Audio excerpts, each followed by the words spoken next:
మీ ఇంట్లో మొదటి కోటీశ్వరుడు మీరే అవ్వాలనుకుంటున్నారా? ఈ ఫైనాన్షియల్ వెబినార్ లో ఇప్పుడే జాయిన్ అవ్వండి. నమస్తే విజయ పెద్దన గారు. నమస్తే ఉషా. భార్యాభర్తల జీవితం అనేది నూరేళ్ల పంట అని చెప్తూ ఉంటుంటారు. వివాహ బంధం అనేది ఒకరికొకరు తోడుగా ఉండాలని నిశ్చయించాలని కూడా చెప్తూ ఉంటుంటారు. కొన్ని సందర్భాల్లో మనిషి అనుకోని సందర్భాలు చేజారిపోతూ ఉంటుంటారు. చాలామంది చిన్న వయసులోనే ఒంటరి లైఫ్ని లీడ్ చేయాల్సిన పరిస్థితి వస్తూ ఉంటుంది.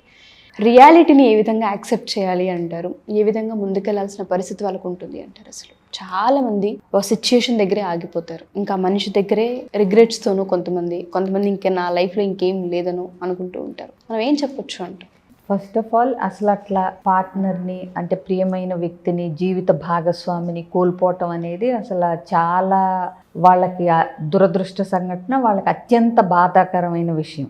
ఇకపోతే చిన్న వయసులో పోయినా పెద్ద వయసులో పోయినా బాధే. సో ప్రతి వ్యక్తికి దాన్ని తీసుకోవటం, అందులోంచి బయటపడటానికి వాళ్ళ మనస్తత్వాలను బట్టి టైం పీరియడ్ అనేది మారుతూ ఉంటుంది. సో ఇప్పుడు కొంతమంది అంటే పెద్దయిన కొద్దికి ఆ డిటాచ్మెంట్తో లేకపోతే ఆ మెచ్యూరిటీ లెవెల్స్తో పుట్టిన వాళ్ళు ఎలాగూ పోతారు అని చెప్పి వాళ్ళు పోవటానికైనా పార్ట్నర్ పోతుందనైనా అంటే ప్రిపేర్డ్నెస్తో ఉంటారు. ఒక వయసు వచ్చినప్పుడు వాళ్ళకి సడన్ షాక్ అని అయితే అనిపించదు. కాకపోతే బాధే. కాకపోతే చిన్నాళ్ళు పెద్దాళ్ళు ఆ చావుని, ఆ కోల్పోవటాన్ని చూసే దృష్టికోణంలో మార్పు ఉంటుంది. సో కొంతమంది ఏంటంటే ఇక దాన్ని తీసుకోగలుగుతారు, చిన్నాళ్ళైనా పెద్దాళ్ళైనా. కొంతమంది ఎంత ప్రిపేర్డ్గా ఉన్నా అసలు ఇక భార్య చనిపోతేనో లేకపోతే భర్త చనిపోతేనో మిగతా జీవితాన్ని అసలు ఇక నిస్సారంగా, నిర్వేదంగా ఇక అసలు ఎందుకు ఉన్నాన్రా బాబు అన్నట్టుగా జీవిస్తూ ఉంటారు. సో అది అంటే ఎంతవరకు కరెక్ట్, వాళ్ళని హింసించుకోవటం, అందులోంచి బయటికి రాపోవటం అనేది అంటే పూర్తిగా కరెక్ట్ కాదు. కానీ మనం వాళ్ళని అంటే జడ్జి చేయటానికి సరిపోము. అంటే వాళ్ళిద్దరు భార్యాభర్తల మధ్య అన్యోన్యత ఎట్లా ఉంది, వాళ్ళ రిలేషన్షిప్ ఎట్లా ఉంది, ప్లస్ ఈ వ్యక్తులు ఎంత సున్నితమైన మనస్కులు, ఎంత మెచ్యూరిటీ ఉన్నవాళ్ళు అనే దాన్ని బట్టి వాళ్ళు అందులోంచి ఎంత త్వరగా బయటకు వచ్చి నార్మల్గా వాళ్ళ జీవితాన్ని మళ్ళీ ఇదివరకుట్లాగా జీవించడానికి అవకాశాలు ఎవరికి వాళ్ళని బట్టే ఉంటాయి. ఇప్పుడు మనం కొన్ని వీడియోలు చేసాం. అంటే 40ల్లో 50ల్లో ఉన్నాళ్ళు కూడా భార్య భర్త ఎవరో ఒకళ్ళు లేనప్పుడు మళ్ళీ పెళ్లి చేసుకుంటే బాగుంటుందా, ఎవరన్నా ఏమన్నా అంటారా, చేసుకోవచ్చా మేము ఇప్పుడు అని అడిగిన వాళ్ళు కూడా ఉన్నారు. అది ఎందుకు అనుకుంటున్నారు? ఆ ఒంటరితనాన్ని భరించలేక సగం. ఇంకోటి, మనం ముందుకెళ్ళాలి జీవితంలో, అయితే ఖచ్చితంగా ముందుకెళ్ళాలి. ఎవరున్నా లేకపోయినా జీవితం ఆగిపోదు, ఆపకూడదు కూడా. అంటే అర్ధాంతరంగా ఆత్మహత్యలు చేసుకొని జీవితాన్ని బలి చేసుకోవటం ఇట్లాంటివి కరెక్ట్ కాదు. అసలు మనిషి నిజంగా చావు పుట్టుకల గురించి ఆలోచిస్తే కనుక, అంటే ఆధ్యాత్మికంగా ఇప్పుడు పుట్టినవాళ్ళు చనిపోక తప్పదు. అవునా? సో ముందు వెనకల పక్కన పెడితే పుట్టినవాడు గిట్టక మానడు అన్నట్టు చనిపోవటం అనేది పార్ట్ ఆఫ్ ద ప్రాసెస్. ఇవాళ కొత్తగా మనతోనే మొదలయ్యేది కాదు, మనతోనే ఆగిపోయేది కాదు. కాబట్టి ఏంటంటే అనుకోని సంఘటన వల్ల అకస్మాత్తుగా జరిగినప్పుడు తీసుకోవటం మనిషికి ఇంకా కష్టం అవుతుంది.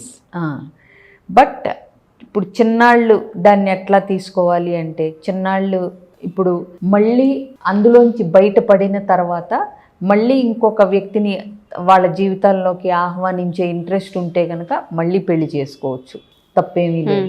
అది వయసుకు కూడా సంబంధించింది ఏం లేదు, చిన్నాళ్ళనే ఏం కాదు అది. ఇంకొకటి, ఆ వెళ్ళిపోయిన వాళ్ళని మర్చిపోవాలని ఎక్కడా లేదు. మూవ్ ఆన్ అవ్వటం అంటే వాళ్ళని మర్చిపోయి వాళ్ళ జ్ఞాపకాలన్నింటినీ అంటే కాల్చేసి తుడిచేసి ఏదో చేసినా ఇక్కడ ఉండేవి అక్కడ ఉంటానే ఉంటాయి. కాకపోతే వాటన్నిటిని ప్రతిసారి కంటికి కనపడకుండా పెట్టుకోవచ్చు, అది వేరే విషయం. మూవ్ ఆన్ అవ్వాలి జీవితంలో అంటే వాళ్ళని ఖచ్చితంగా మర్చిపోమ్మని కాదు, వాళ్ళ యొక్క జ్ఞాపకాలని అంటే అందంగా నెమరు వేసుకుని అది ఒక పార్ట్ ఆఫ్ ద లైఫ్ అన్నట్టుగా తీసుకోగలగాలి. ఎందుకంటే ఒక వ్యక్తి మరణించటం వల్ల ఇంకొక వ్యక్తి జీవితం ఆగిపోదు. అవునా? ప్రతి ఒక్కళ్ళకి ఒక టైం పీరియడ్ అనేది ఉంటుంది. బట్ అందరూ ముందుకి వెళ్ళగలుగుతారు. ఆ వెళ్ళే టైం గనక అంటే ఆ బాధపడటానికి, ఆ ఏడవటానికి, ఆ గ్రీవింగ్ పీరియడ్ ఇవ్వకుండా టకటక బాధ్యతలు ఉన్నాయని ఏదో పడిపోతే మాత్రం వాళ్ళకి ఇంకా ఎక్కువ రోజులు పడుతుంది చెప్పాలంటే. ఎందుకంటే ఆ ఫీలింగ్స్ అన్ని పక్కన వాళ్ళతో షేర్ చేసుకోవాలి, వాళ్ళ గురించి నెమరు వేసుకుని ఏదన్నా రాసుకోవాలి, జర్నలింగు, మొత్తం లోపల ఉన్న దుఃఖము బాధ అంతా బయటకు వచ్చేయాలి. బయటకు వచ్చేసిన తర్వాత ఇంకొకటి, వీళ్ళకి మళ్ళీ బాధ్యతలు కూడా ఉంటాయి.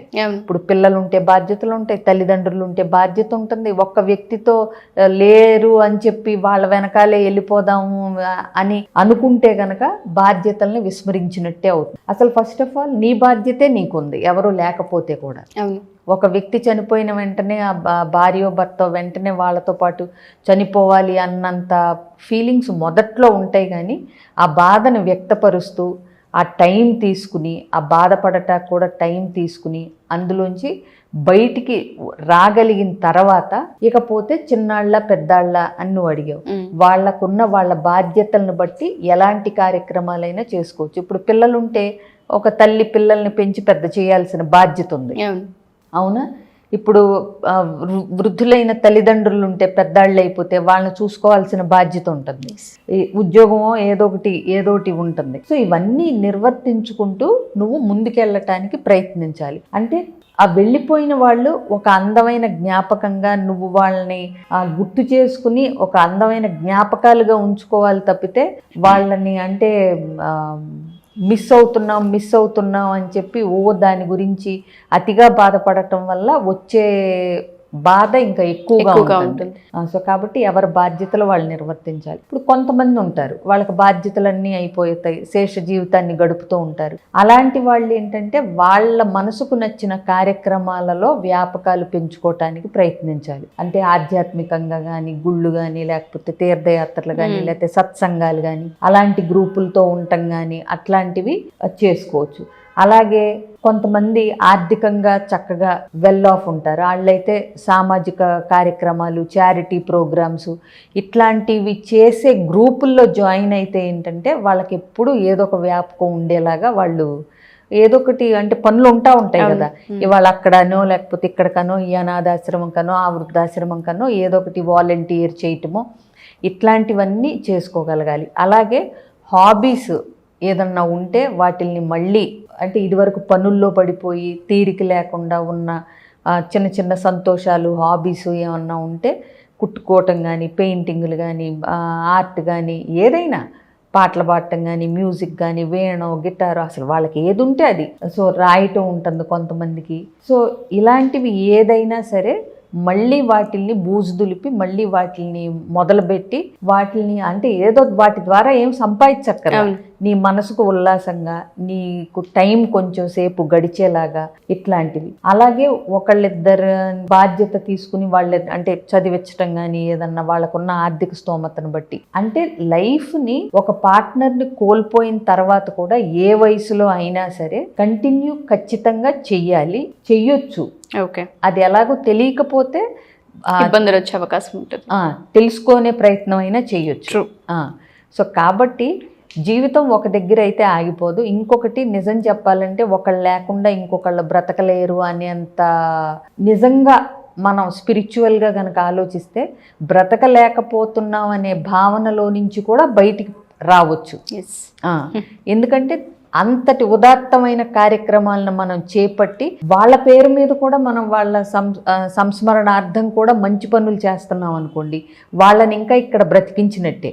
ఎంతో మంది హృదయాల్లో, ఎంతో మంది జీవితాల్లో వాళ్ళ పేరు మీద మనం చేసే కార్యక్రమాలు తద్వారా వాళ్ళు మనతో ఉన్నట్టుగా మనం ఫీల్ అవుతాం. అలాగే జనాల మనసుల్లో కూడా వాళ్ళు చిరస్థాయిగా నిలిచిపోయేలాంటి ప్రయత్నం కూడా చెయ్యొచ్చు. ఎగ్జాక్ట్లీ.